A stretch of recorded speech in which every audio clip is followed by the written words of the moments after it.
नमस्कार दोस्तों, स्वागत है आप सभी का अपने YouTube चैनल में। आज के इस वीडियो में हम देखने वाले हैं बहुत ही महत्वपूर्ण प्रश्न जो कि बोर्ड परीक्षा की दृष्टि से बहुत ही महत्वपूर्ण है। साथ ही साथ अन्य प्रतियोगी परीक्षाओं के लिए भी बहुत ही महत्वपूर्ण है, इसलिए वीडियो को अंत तक जरूर देखिएगा।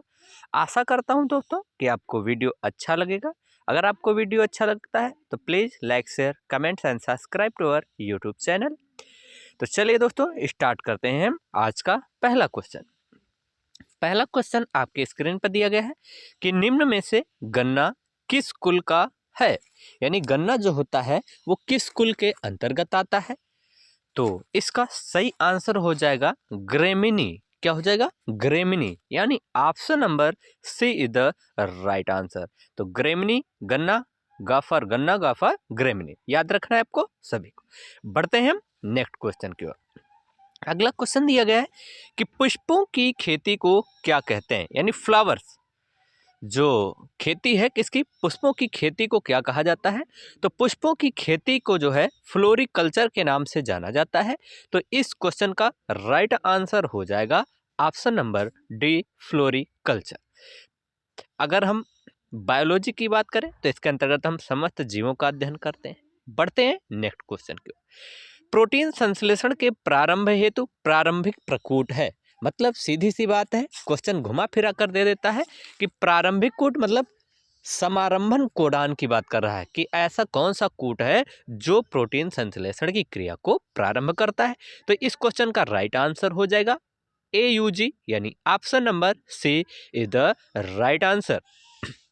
बढ़ते हैं हम अगले क्वेश्चन की ओर। अगला क्वेश्चन दिया गया है कि आनुवंशिक कूट में कितने प्रकूट त्रिक होते हैं। क्वेश्चन बहुत ही इंपॉर्टेंट है और अधिकांशतः लोग कंफ्यूज भी हो जाते हैं कि कितने प्रकूट त्रिक होते हैं। तो इसका सही आंसर हो जाएगा 64। आनुवंशिक कूट टोटल जो है इनकी संख्या 64 होती है। तो इस क्वेश्चन का राइट आंसर हो जाएगा ऑप्शन नंबर डी, 64। बढ़ते हैं हम अगले क्वेश्चन की ओर। अगला क्वेश्चन आपके स्क्रीन पर दिया गया है कि पुष्पों के अध्ययन को क्या कहते हैं। अभी हमने पढ़ा था पुष्पों की खेती को क्या कहा जाता है, तो पुष्पों की खेती को हम फ्लोरिकल्चर कहते हैं। और अगर यही क्वेश्चन दिया गया हो कि पुष्पों के अध्ययन को हम क्या कहते हैं, तो एंथोलॉजी इस क्वेश्चन का राइट आंसर हो जाएगा। तो option number C is the right answer, यानी एंथोलॉजी पुष्पों के अध्ययन को कहते हैं। फ्लोरिकल्चर पुष्पों की खेती को कहा जाता है और पोमोलॉजी जो है फल विज्ञान को कहते हैं, यानी फलों के अध्ययन को कहते हैं। निम्न में से कौन सा कूट फल है। कूट फल क्या होता है? कूट फल को हम आभासी फल, झूठ फल, मिथ्या फल इत्यादि नामों से भी हम जानते हैं। तो कूट फल ऐसे फल होते हैं जिनका निर्माण अंडाशय के अतिरिक्त किसी अन्य भाग से होता है। तो इस क्वेश्चन का राइट आंसर हो जाएगा सेब, यानी option number C is the right answer. सेब का निर्माण पुष्पासन के द्वारा होता है।